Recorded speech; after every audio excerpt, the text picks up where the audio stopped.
Hello ladies and gents, today we're going to go through the 7 deadly sins of narcissism. Sin number 1 is shamelessness. Shamelessness, the narcissist has no normal sense of healthy shame whatsoever.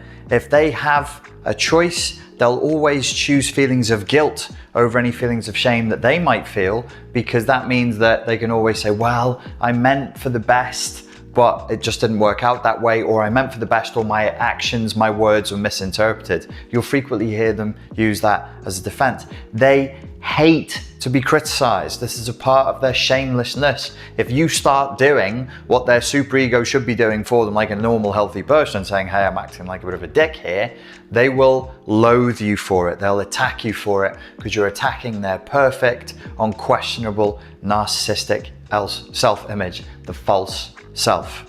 Number 2 is magical thinking. The narcissist is an expert at magical thinking. They have to go through all kinds of mental gymnastics, all kinds of infantile ways of thinking in order to maintain their self-image that they're perfect, that they've never done anything wrong, and that they're incapable of ever doing any sort of wrong. In essence, they need to see themselves as being completely perfect. Given the chance, they'll use that magical thinking, if anything does go wrong, to project it outwards onto you, onto their codependent partner, the echo, the co-narcissist. Number 3, you'll notice when dealing with a narcissist an appalling level of arrogance. That arrogance can become quite malignant and toxic and can also manifest in bullying. They will bully other people. If their self-esteem has come down a little bit and they need to bring it up, they'll frequently bring it up higher again by deliberately targeting and bullying other people in their environment. They're extremely arrogant, very bullying. Number 4, the 4th deadly sin of the narcissist is envy. They envy and hate when other people have achieved more than them. You'll never hear them offering praise when somebody else has done well. They will attack the people who have done well in their environment because they are absolutely green with envy. Number 5, the 5th deadly sin is entitlement. You'll see that in the narcissist environment, if you are not on message, if you're not on script, if you're not doing what they want you to do, they will actually see that as an attack. Anybody who doesn't go along with what they want in their entitled fantasy is deemed awkward or difficult or toxic, in fact.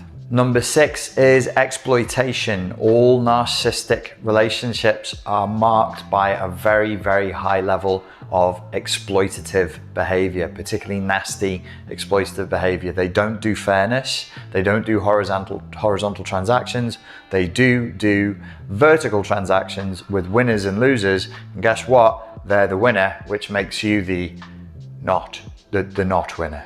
And finally, the 7th deadly sin of the narcissist is dreadfully bad boundaries. These people have terrible, terrible boundaries. They cannot tell the difference between you and themselves. And typically, they will break the boundary relationship frequently. Their motto is, you exist to please me, or you do not exist at all. When we're talking about the personality disorder of narcissism, and we're particularly discussing narcissistic abuse, it's useful to see it in terms of broad philosophical concepts. I think it helps people to understand, and it means that we can detect narcissism and we can detect narcissistic abuse without having to hold a lot of very complicated ideas inside of our heads. And one of them is a very strong desire to control the narrative, control the story, control the perception. These people are all about artifice.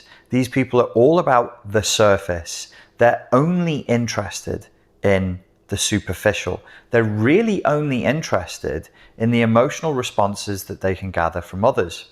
This, I think, is the particular permutation of their unique autism spectrum disordered response to life, because they weren't given proper love and attention in childhood. They weren't given proper interaction, so they weren't able to develop normal communication skills. I think this could be one of the reasons why a lot of people are very confused between the boundary between autism spectrum disorder and narcissistic personality disorder, because though they are different, formed in different environments and manifest in completely different ways, they're absolutely different.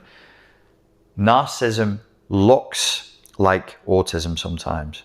Narcissism clones and cloaks itself as autism sometimes. I think one of the things that kept me in my last relationship for as long as I did was I spent a lot of that time believing I was with a female autist, somebody who was on the autism spectrum, high functioning, but fundamentally just was incapable of grasping certain elements of communication. At one point, I even went down the route of exploring the possibility that she had brain damage. Such was the oddness, creepiness, weirdness, discomfort of living with her and communicating with her on a daily basis. Now, if we take, as I said, if we take a broad philosophical look, that means that I think we have a better way of looking at this. You don't want to get caught up. You don't want to do a degree in psychoanalysis. You don't want to get caught up in the details. You want to know what's the type of personality I'm dealing with and what behaviors am I dealing with. So I can say, okay, this looks like narcissism. This looks like narcissistic abuse. Because you, like me, you don't want to be another one of those people who's just out there calling everything that they don't like narcissism. And every time you have an argument with somebody, you go, oh, they're a narcissist, and that's how you write them off. You don't want to do that because it makes you look stupid, obviously, and it also renders the term narcissism meaningless. So then when somebody is authentically narcissistically abused, people kind of go, oh, here we go, here's another claim. The boy or girl who cried wolf for the 15th millionth time, we don't want to hear it anymore. So we want to be specific. When it is what it is, we also need to not sort of recoil from that. We need to be able to go, that's what it is, and this is how I know. So a little bit of theory, hopefully not too boring, but let's look at the formation of the narcissist in childhood. They're only getting, it's not they're getting no attention, it's not they're getting no interaction. So the brain basically, it actually does look kind of like a kind of brain damage. The brain doesn't do empathy.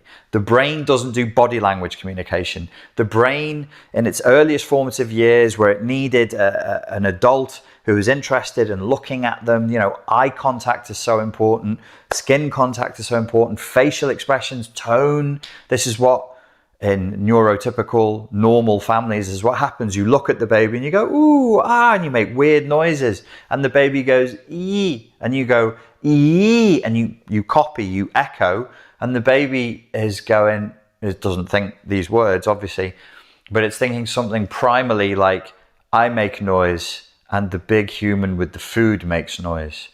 This is good. I have power. And so it's like a drive to power, a drive to manifest your will in the world as a little baby. I want this, take this, now put it in my mouth, oh, blah, all of that. If you can do that, you're developing, you're growing. If you don't get the opportunity to do that, you don't.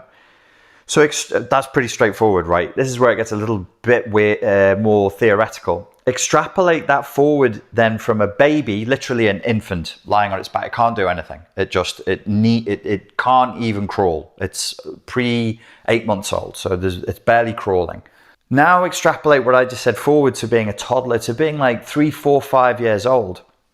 And you are getting attention, you are getting face-to-face contact, you are getting strokes, you are getting ee, ah, ooh, and echoing gibberish coos, effectively.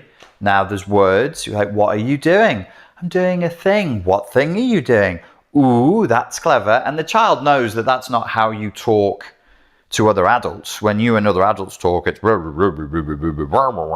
serious stuff. But when you're talking to me, you use like a higher pitched tone of voice. You talk about stuff that I am doing.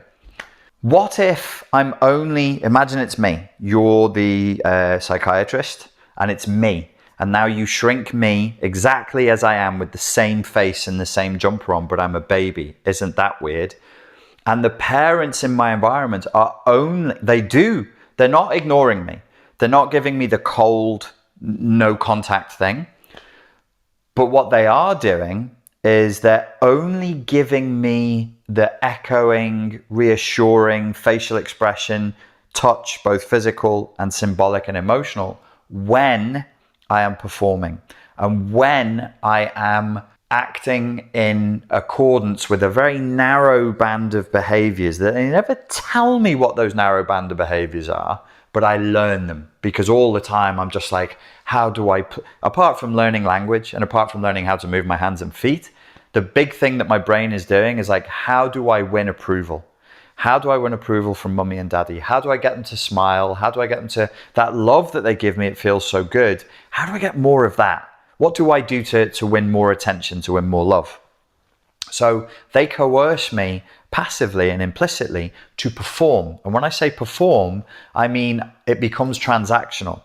This is my hypothesis. I don't think it's there in the research literature, but I don't think it's wild. It's not like I have wild ideas. This is not one of them. I think most people would be like, yeah, that's implied. Most psychologists, psychoanalysts would say, yeah, this is implied. So I am only going to receive love in this very love, echo, goo goo gaga, reinforcement, the things I need to grow my brain when I'm doing a very narrow band of things, which is I need to be performing. It can't just be being me. I have to do something. I have to be something that it's not natural for me to do or be. Me just sat there like a 3 or 4 year old doing what 3 or 4 year olds do is not gonna cut it. So I need parents who are, to create narcissistic personality disorder, weirdly demanding, strangely indifferent and non-empathic, and only offering, they don't ever offer me empathy. They don't ever offer me love. Love is not part of the protocol, though I may try to, as a child, interpret it as love. I said before, what do I need to do to win my parents' love? That's what I'm thinking about. It's not what they're offering. The parents in this environment, so shrink me back again, I'm a tiny baby with exactly the same face and head, just like a big head on a baby body with the same blue jumper. And I'm in that environment and I'm going, how do I win love? And I never win love. What I win is attention and maybe applause. So I start to hardwire my brain when I'm in a very young age, at my most neuroplastic age, to performance and applause. So in a normal family, I'd show up and go, yeah, you know, like little 3-4 year olds, if you spent time with them, like little thug pirates, little drunk thug pirates, like they pick a thing up, throw it on the floor, and if they're happy and in elation, they'll like make a stance and go hoo hoo, like little cavemen and cavewomen. And in a normal environment, they would either not be punished for that, or they might get attention for that. They're like, the parents would be like, oh, what did you do? Was that a thing that you did? Oh, well done, you little thug. And they'd recognize that. For the narcissist, for me, in that environment, I get nothing for those behaviors or punished for those behaviors. And it amounts to the same thing in terms of what I'm talking about. If I'm going to grow as a narcissist, I either need to be ignored or punished, because they are the same thing to a small toddler. No love is a punishment. Punishment is a punishment. Punishment, at least I got attention. But if the parents just ignore me for it, that's actually in some respects worse. So I'm going to learn that I have to perform and do tricks within a very certain narrow band of behavior to get that attention from them that I interpret as love. It's actually applause. I don't think, because narcissistic personality disorder, all of the long words and the theory and the acronyms and the psychoanalytic, labels are fine and they're necessary. But remember, the myth of Narcissus is a really handsome dude from the state of Sparta, looking at himself. He's in different myths. He's a hunter in some myths, and in others he's the undead. But he's really handsome, and he becomes enamored with himself and his own reflection, and he becomes cruel, and he hurts the women who pursue him because he's beautiful. And eventually this gets back to a goddess. It gets back to the goddess of love, Aphrodite, and she sends down a manifestation of herself to punish him. And the punishment is, you love yourself so much, do you? Okay. After a long day of hunting in the Greek heat, he's thirsty and he arrives at a pool and he reaches down to drink water to satisfy his thirst, and he sees his own reflection in the pool and he becomes totally transfixed by the beautiful being staring back at him, and then he's trapped. He's trapped there forever. So the myth has a lot of connotations that there's a kind of mortification, a narcissistic mortification. It's death, basically. The narcissist is not truly alive. They're frozen. They're frozen in time. They're frozen in a moment that goes on forever. A moment of perfect megalomaniacal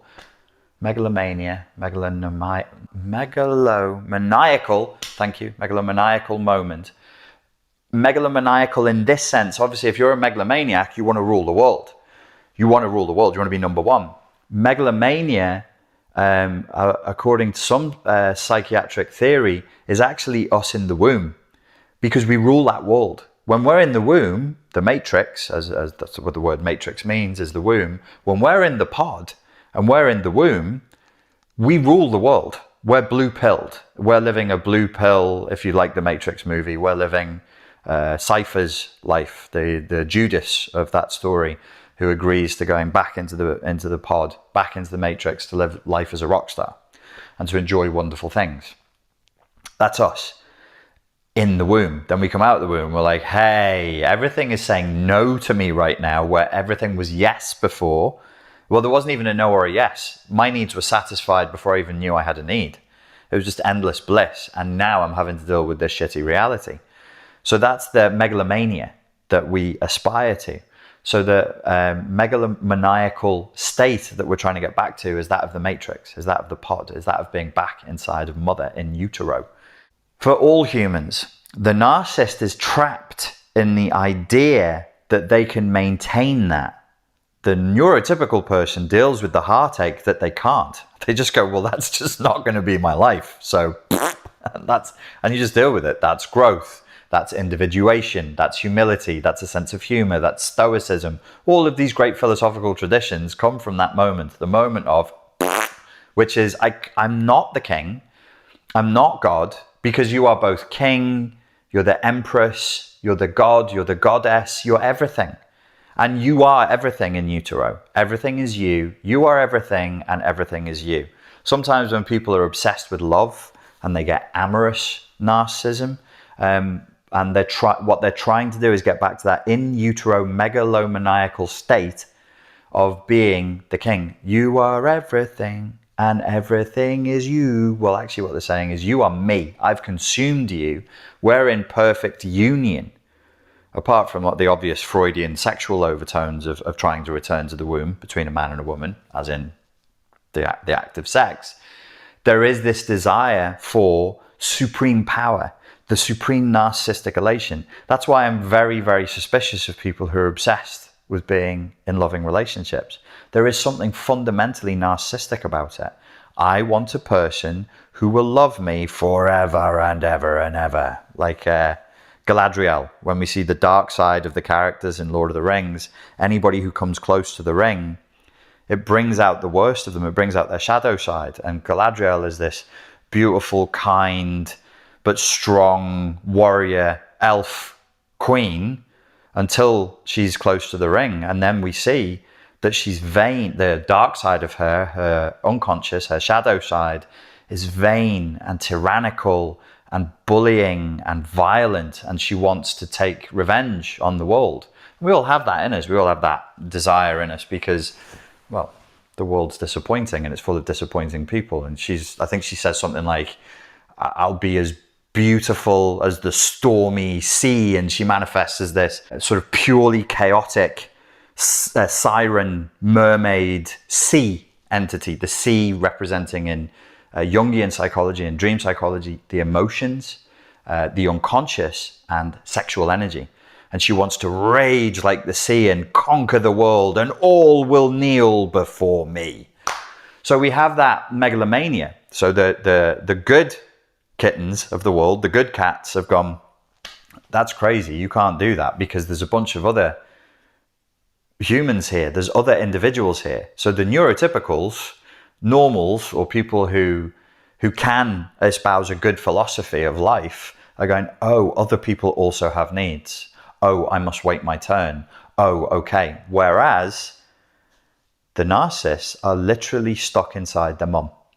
They're stuck in the matrix. Matrix means womb. Do you know the word matrix is used multiple times in the Bible?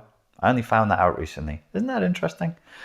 So where does that leave us? It leaves us with an understanding that where we see a child trying to go back to not mummy, he's not going back to mummy as an individual in psychiatric terms. That would be an object, not mummy as primary object.